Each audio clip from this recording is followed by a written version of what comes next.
can't even feel it! Vampires shall rule this earth. The time for tolerance is over. My blood is beyond fear. Fear of retribution. She's a mad god, Bill. She's nothing but destruction. There's a war coming. It's us against him. You should never have come here. Now you know too much.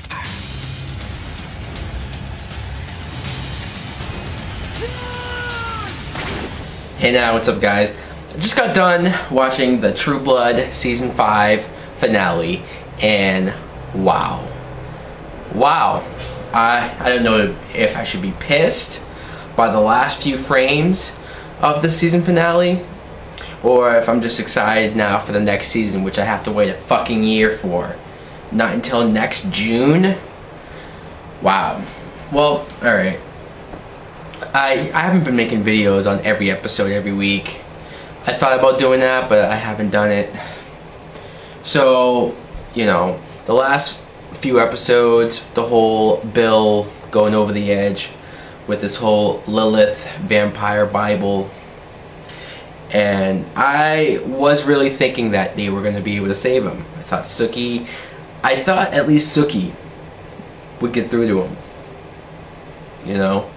But let me go through the episode. First, it started off with Russell, and he was about to kill all the fairies because he drank the one fairy blood and he was powerful, and even all of their powers couldn't stop him until Eric snuck up behind him and staked them.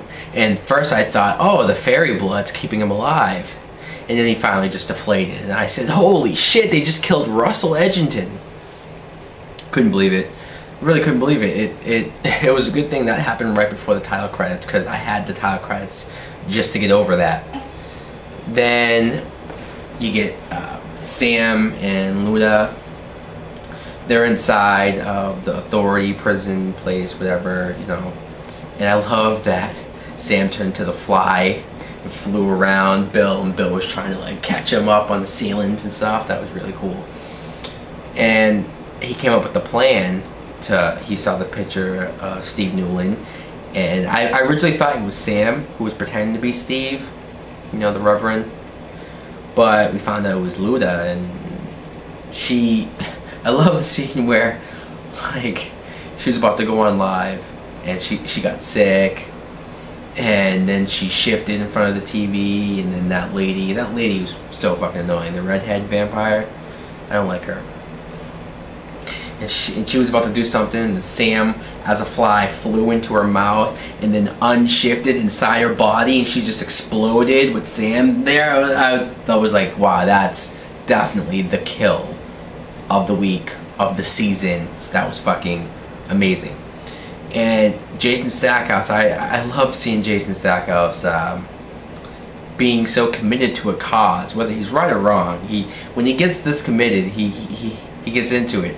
The whole, you know, the yellow glasses he had, and the hat, and the all black with the guns and the wooden bullets, and he's going in there shooting vampires, shooting them all. He did pretty well as far as shooting vampires go. Really quick, I should probably mention Andy Belfour, you know, with the whole fairy pregnant, and he told his girl what happened. I liked that she just didn't blow up at him. Kind of shows that she's been cheated on a lot, so she's used to it.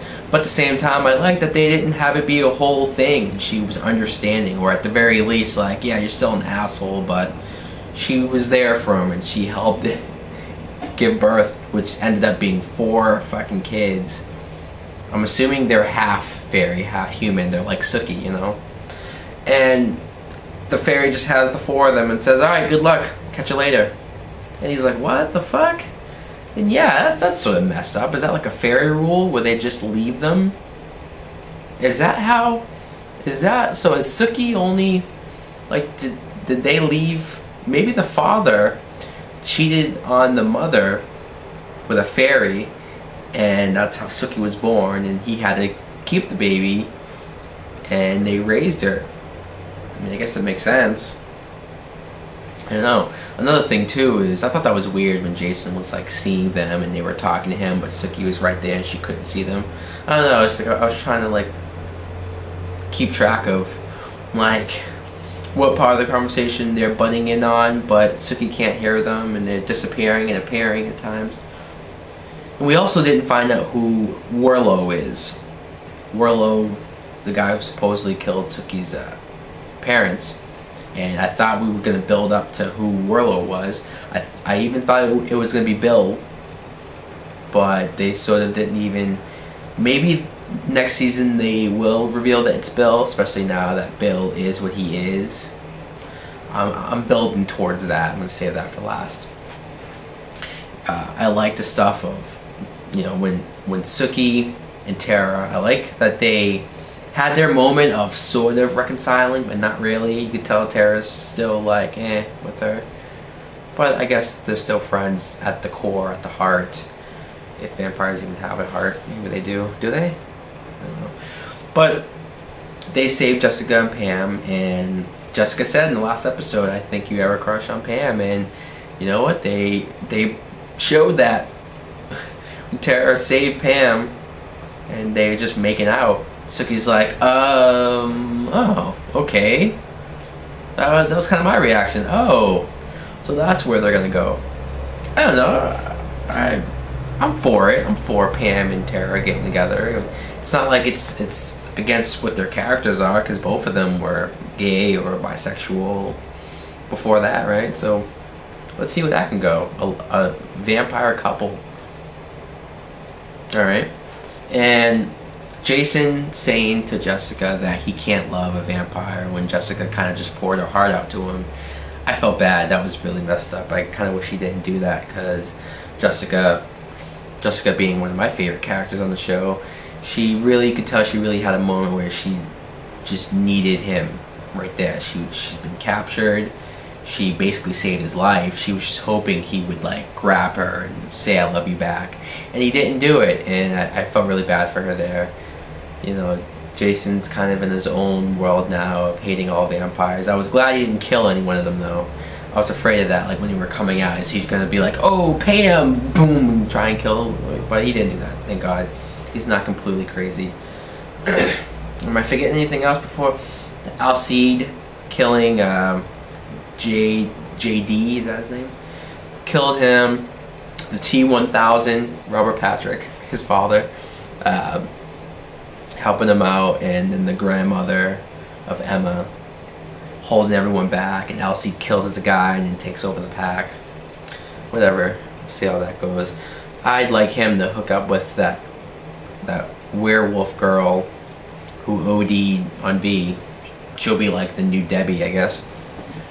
And when the vampire girl lady who said that she was chosen to, and Bill looked like he was just gonna let her drink it, I was like, what the fuck is he doing?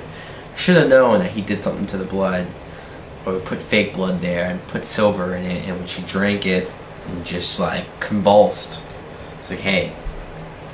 But then the last moments of the episode, when Suki and Eric were trying to like get to Bill, and Bill, first just him saying to Suki, I don't, you know, you're an abomination. Even Eric's reaction was like, what? I just couldn't believe he said that to her. And she tried to use the whole, if you had any feelings for me at all, if I meant anything to you. And Bill said, which he did say to her when they first met, is that vampires tend to hurt people they love. Gulps it down, and then when blood just came out of him and he just deflated, I was like, they just killed Bill. Holy shit, I couldn't believe it. I thought Bill was dead, and I said, that's crazy. Then when the blood started to form together, and then he rose from the blood, he was basically resurrected, the reincarnation of Bill, and Bill is now gone. You know, even though he technically probably didn't die, him deflating and turning into blood in the first place was signifying the death of Bill, or at least the Bill as we know him. And that rise is just, he's probably going to be the biggest threat, a big villain in the next season. I just heard that they're going to make a season 6. It's definitely happening. And man, did they end season 5 in a way where I gotta fucking wait all these months, 8 or 9 months, for the next one. And damn, just I have so many questions. I want to see where Tara and Pam go. I want to see Jessica and Jason, if that's it or what. I want to see like what happens with Eric and Sookie. You know, they look like they made it out of there okay, but still, Bill, whatever Bill is now, he looks like he's going to be an unstoppable force. I just don't know what's going to come of that. Sam, what's going to happen with them? There's just so many questions. I don't think a season's ever ended with this many questions, with this much different characters. Usually it's like one big thing will end in a way where you want to see the next thing, but this is like a bunch of different stuff where you're like, whoa, what's going to happen? Well, guys, let me know what you thought of True Blood Season 5, the finale, where you think the characters will go in Season 6, what you think of Bill and this new reincarnation of him, if you like it. I'm still torn. I think it's badass that they boldly went there and did that to Bill, because he was a big main character in the show, and they drastically changed him forever. There's no coming back from this. And so yeah, guys, let me know what you think in the comments below. Thanks for watching. Peace, subscribe, and later.